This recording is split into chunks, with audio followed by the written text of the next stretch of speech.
In order to achieve the stated goals of the special operation to liberate Donbass, it was decided to reassign Russian troops located in the Balaklia and Izium to step up efforts in the Donetsk direction.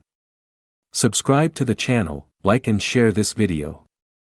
It will help more people to know the truth. This is how the speaking head of the Ministry of Defense of the Russian Federation, General Konashenkov, describes the disgraceful fleeing of the Russian army from the Kharkov region of Ukraine. It is essentially an act of goodwill. Dugouts with all sorts of ammunition and special equipment abandoned by the Russians. The Russian Defense Ministry calls this an organized redeployment and continues to argue that the Ukrainian army can do little against the so-called Second World Army. The Ukrainian army does sometimes have a hard time catching up with the fleeing Russian soldiers. It is possible that the Russians have such a deceptive maneuver. This video clearly shows the Russian tank flying with crazy speed, early on the soldiers' move.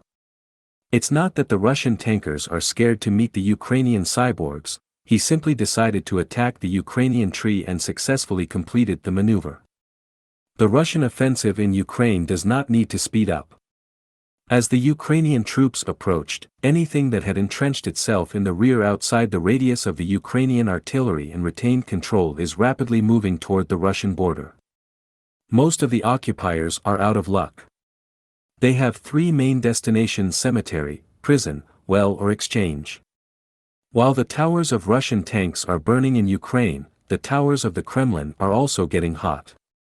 It is reported that Putin has fallen into negative joy as there is a huge military and reputational collapse. It's easier for Putin to pretend he's not aware of his own army's disgraceful rout, experts say.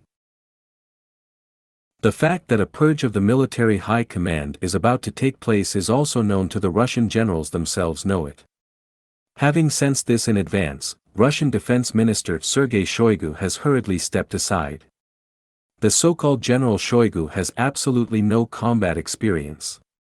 Russian publications actively support the propaganda line set by the Russian Ministry of Defense. Russians absorb the most ridiculous excuses for the shameful flight of the Russian army and its bad condition. Losing to the Ukrainians is a blow below the belt for Russian SOFA experts. Maybe it is precisely because of the ridiculous posts from propaganda that in the minds of some Russian social media users are beginning to develop an understanding of the crushing disgrace. Some experts from the Russian provinces are trying to find solace in the fact that the Russian army is at war against NATO troops. The statement about NATO troops is a hypertrophied reference to the Foreign Legion fighting in Ukraine. Speaking of equipment, a large amount of equipment and ammunition was left behind after Russian troops withdrew. Why the Russian army scattered its last T-72 tanks is unclear. Either they ran out of fuel or there is no one to operate the tanks. The Ukrainian army enriched itself with hundreds of Russian armored vehicles in 1 week. Even Ukrainian farmers harvested the harvest from the tanks.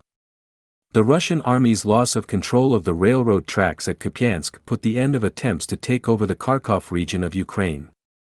Many Russian soldiers who are unsure of their ability to make it to the border decide to surrender. Many fleeing are shot on the move. More often than not this is done by their own people. In the Kremlin, Ramzan Kadyrov's guerrilla army was assigned to play the role of a detachment of the barrier. There is information that it is units from Chechnya that are being used to intimidate and to prevent the Russian military from leaving their locations and positions. Subscribe the channel, like and share this video. It will help more people to know the truth.